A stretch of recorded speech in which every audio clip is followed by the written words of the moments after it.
मुझको जालिम का तरफदार नहीं लिख सकते, मुझको जालिम का तरफदार नहीं लिख सकते, कम से कम मुझे वो लाचार नहीं लिख सकते, कम से कम मुझे वो लाचार नहीं लिख सकते। जान हथेली पे लिए बोल रहा हूँ जो सच, जान हथेली पे लिए बोल रहा हूँ जो सच, उसको इस देश के अखबार नहीं लिख सकते, उसको इस देश के अखबार नहीं लिख सकते। कहाँ सोया है बागेश्वर सरकार, कहाँ सोया है धीरेन्द्र शास्त्री महाराज, कहाँ सोया है बागेश्वर सरकार। राम मंदिर से चंद चोरी हो गई, राम मंदिर से चंद चोरी हो गई, चुप है धीरेन्द्र शास्त्री आज कहाँ सोया है बागेश्वर सरकार, कहाँ सोया है बागेश्वर सरकार। पर्ची लिखने वाला बाबा खामोश से देख ही रहा है, इसी काम में उसे पूरा भारत जान ही रहा है। पर्ची लिखने वाला बाबा खामोश से देख ही रहा है, इसी काम में उसे पूरा भारत जान रहा है। हिंदू राष्ट्र बनाने चले थे कि हिंदू राष्ट्र बनाने चले थे, हिंदुओं में हो गई सबसे बड़ा धोखा, हिंदुओं में हो गई सबसे बड़ा धोखा। दान पेटी चोरी होते देख किसी बाबा बागेश्वर नहीं रोका, दान पेटी चोरी होते देख किसी बाबा बागेश्वर नहीं रोका। जनता की दिल में आहत हुई, जनता की दिल में आहत हुई, पूरे भारत में हो गया हाहाकार, कहाँ सोया है बागेश्वर सरकार, कहाँ सोया है बागेश्वर महाराज, कहाँ सोया है बागेश्वर महाराज। साथियों, जिस तरह से आज राम मंदिर में चंदा चोरी को लेकर पूरे भारत में हाहाकार मचा हुआ है, और जो ये पर्ची लिखने वाले बाबा हैं श्री धीरेन्द्र शास्त्री महाराज, बागेश्वर सरकार, आखिर क्यों खामोश हैं, क्यों चुप हैं? अब तक उन चोरों की पर्ची निकल गई होती, लेकिन वो आखिर चुप क्यों बैठे हैं?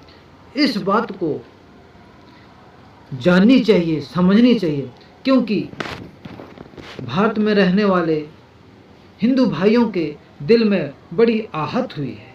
लेकिन आज ऐसे बाबा आखिर क्यों चुप हैं,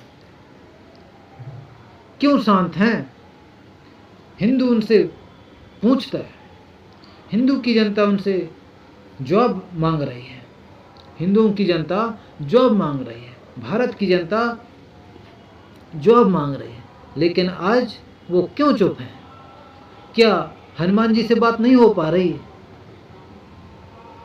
हनुमान जी से बात करने वाले ऐसे बागेश्वर महाराज आपको हिंदुओं के दिल में जो आहत हुई है उसे कैसे बचाएंगे, उसे पूरा कैसे करेंगे, उनको कैसे समझाएंगे भारत की जनता को? इसमें आपको विचार करने चाहिए, और जैसी ही चोरी हुई तत्काल सूचना मिलती है उनकी पर्ची आपको निकाल देनी चाहिए। आप तो भविष्यवाणी जानते हैं, पहले ही पता होनी चाहिए ऐसे दान पेटी चोरी करने वालों को भगवान के नाम से जो चंदा इकट्ठा हुई उसे चोरी करने वालों को तुरंत रोक देना चाहिए था। लेकिन आज चुप क्यों हो? आखिर क्या वजह है? साथियों, इन सभी बाबाओं का शांत होना, चुप होना ये दर्शाता है कि या तो वो झूठे पर्ची निकालते हैं, या तो उनसे हनुमान से बात नहीं हो पा रही है, या तो वो भारत की जनता को गुमराह करते हैं। अगर उनमें वास्तविक बात हुई होती हनुमान जी से तो अब तक उन चोरों को सज़ा मिल चुका होता। या फिर वो चोरी ही नहीं कर पाते, क्योंकि श्री हनुमान जी भी श्री रामचंद्र जी के आराध्य हैं। उन्हीं के नाम से वो गुणगान करते हैं। तो फिर चंदा चोरी होने वाली बात ही कहाँ थी। ऐसे में बाबाओं की पर्ची से हमें यह महसूस हो रहा है, यह प्रतीत हो रहा है कि वो पर्ची नकली होती है। अगर असली होती तो फिर अब तक उन चोरों का क्यों नहीं निकला। आइए सामने और उन चोरों को निकालिए जो राम मंदिर में चंदा चोरी किए हैं, दान पेटी को चोरी किए हैं और श्री राम जी के अपमान किए हैं। ऐसे में आपको सबसे पहले आगे आना चाहिए और पर्ची निकालकर भारत की जनता को बता देना चाहिए कि आखिर इन लोगों ने ये चोरी की है, मैंने ये पर्ची निकाली है। आखिर आप सोशल मीडिया के माध्यम से बताइए, आप टीवी चैनलों के माध्यम से बताइए, किसी न किसी माध्यम से तो बताइए, भारत की जनता को समझाइए।